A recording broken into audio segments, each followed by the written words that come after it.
This is your Barbados Today morning news update for Friday, August 30th, 2019. Thanks for joining us. I'm Carol Williams. Minister of Agriculture India Ware has rejected the opposition leader's call for a delay to today's debate on medical cannabis bill. Bishop Joseph Atherley yesterday argued that the public hasn't been sufficiently engaged on the matter. But the Agriculture Minister tells Barbados Today the debate will go on. That is a purely ridiculous point of view to hold. Government can't be sliding anything through the back door that is coming to Parliament. Again, that's a puppet statement. Okay. The medicinal cannabis is legislation that is going before Parliament tomorrow. There will be a medicinal cannabis licensing authority that's going to roll out a set of public relations campaign and town hall meetings to take public feedback. Those are designed to educate the public as to what medicinal cannabis is all about and how it's going to work. It is designed to let all people who have an interest know how they can participate. And the Medicinal Cannabis Authority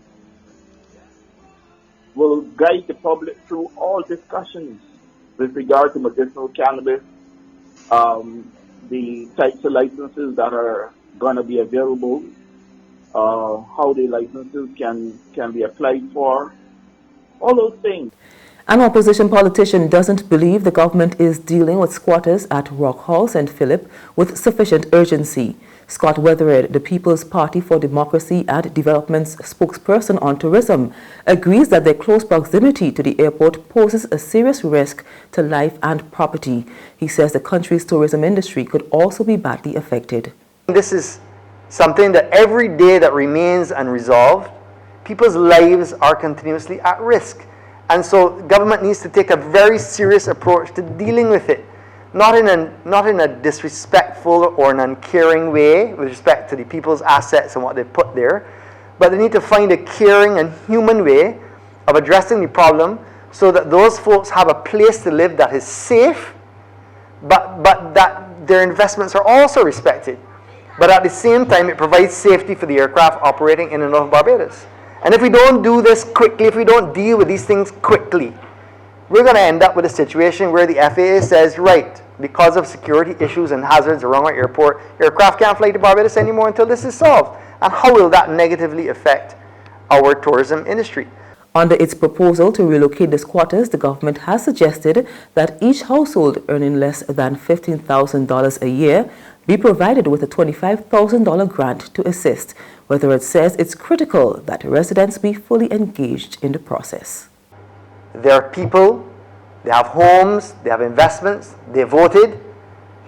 You have to sit down with these people and have proper dialogue. That's where we have to begin. The solution can be found through dialogue.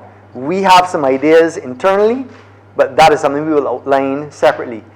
We may, in fact, later on be in a position to say after we have met with the residents, because we feel that the residents also need all the information. It's not just what the government says goes, but they also have to have all the facts and information. And I think if you are able to outline all the facts of the dangers and concerns to those folk, and also hear from them their needs, their issues, what they really are concerned about from their point of view. Everyone just wants to live peaceably in this country and not be put off of their land because it's convenient to so do. He has not yet taken up official duties, but public service vehicle operators are already anticipating that new Transport Board CEO Fabian Wharton will bring positive changes to the sector. Both President of the Public Service Vehicles Workers Association, Sean Best, and PRO of the Alliance Owners of Public Transport, Mark Haynes, support Wharton's appointment. The new CEO will take up duties on September 1st. He's a former PRO of one of the associations and also owns several PSVs. He separates the liquor transport board, but my belief is that for the over years, so many people have been in transport board that know nothing about transportation in general. Yeah, that's very pure, but he was actually working the essays. We want to have a more cooperative or collaborative spirit and not It does not much to have these kind of individuals. We just want the sector to move forward. We think the sector can go a long way, and has been an issue can actually raise some of the things that so which we were pressing. We in discussion are happy to have him on board. There's regional and international news after this short break.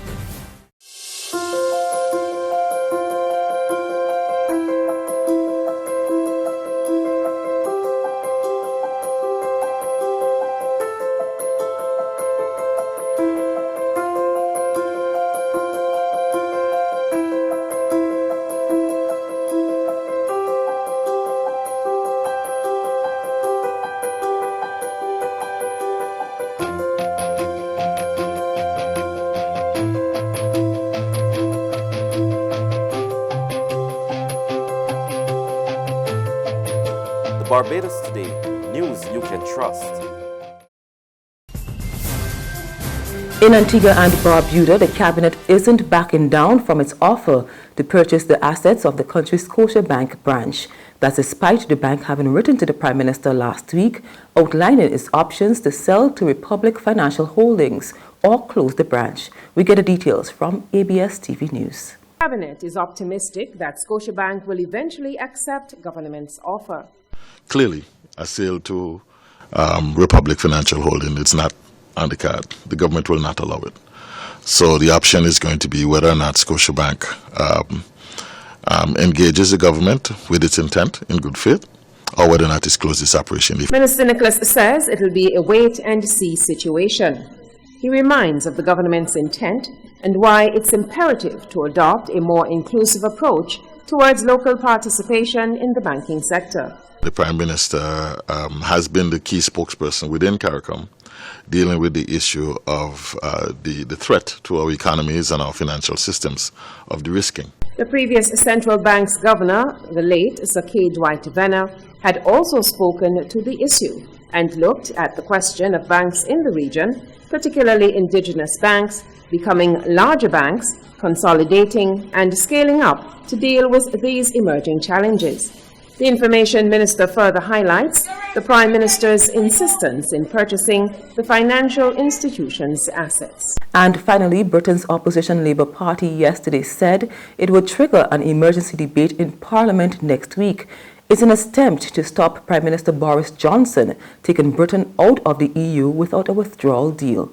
Johnson, who became Prime Minister last month, enraged opponents of a no-deal Brexit on Wednesday by using a parliamentary mechanism to order the suspension of the Parliament for almost a month. More from Reuters TV. Outside Britain's Parliament, they're calling it a coup. But on Thursday, the government remained defiant after Prime Minister Boris Johnson ordered the suspension of Parliament for more than a month before Brexit. That move limits the time opponent lawmakers have to derail a no-deal Brexit, which business groups fear will cause widespread economic disruption. But pro-Brexit Cabinet Minister Jacob Rees-Mogg says that anger from Johnson's opponents is not about a no-deal. The people who want to remain in the European Union need to stop talking in code and to be honest. They're not worried about no deal, they just don't want to leave the European Union, and they want to frustrate our departure from the European Union by any means necessary. So the talk about no deal is actually code for saying, let's stop Brexit.